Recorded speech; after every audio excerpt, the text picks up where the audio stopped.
Sa isang mundong puno ng hamon at pagbabago, ang karapatan ng bawat isa ay isang mahalagang bahagi ng ating pagiging tao.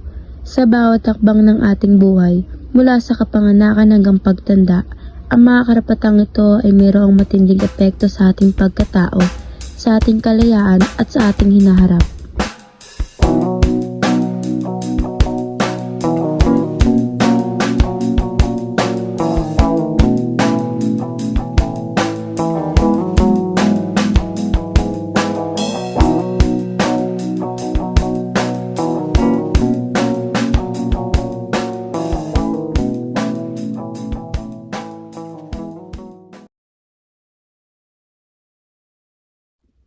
Ngunit sa kabila ng batas at deklarasyon, hindi lahat ay nakikinabang sa karapatang ito.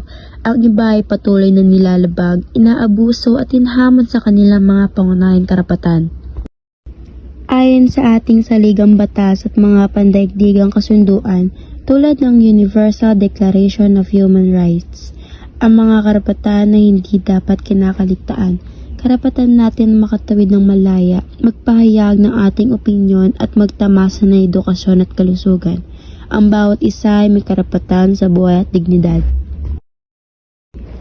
Sa kabila ng mga ulat ng mga pang-aabuso sa kapangyarihan, hindi pa rin natatamo ng bawat isa ang tunay na katarungan. Ang mga karapatan tinatamasa ng ilan ay nagiging pribilehiyo, habang ang iba ay nagiging biktima ng hindi pagkakapantay-pantay. Sa kabila ng lahat ng ito, may mga grupong patuloy na lumalaban para sa karapatan ng bawat isa. Mula sa mga civil society organization hanggang sa mga international human rights bodies, ang mga hakbang ay ginagawa upang tiyakin na ang mga karapatang pantao ay nirerespeto at ipinatutupad. Ang laban para sa karapatan ay hindi natatapos sa isang araw. Ang ating tungkulin ay magpatuloy na magtaguyod ng katarungan, magsalita laban sa pang-aabuso at ipaglaban ang dignidad ng bawat isa. Ang bawat hakbang ay isang hakbang patungo sa isang lipunang mas makatarungan at pantay-pantay.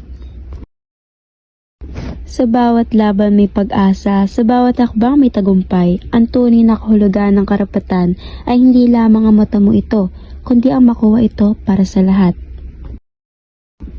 Ang karapatan ay hindi isang pabor, ito ay isang karapatan, at ang bawat isa sa atin ay may tungkulin upang tiyakin na ang karapatan ng bawat isa ay igalang, ipaglaban at protektahan para sa isang makatarungan at malaya nating bansa.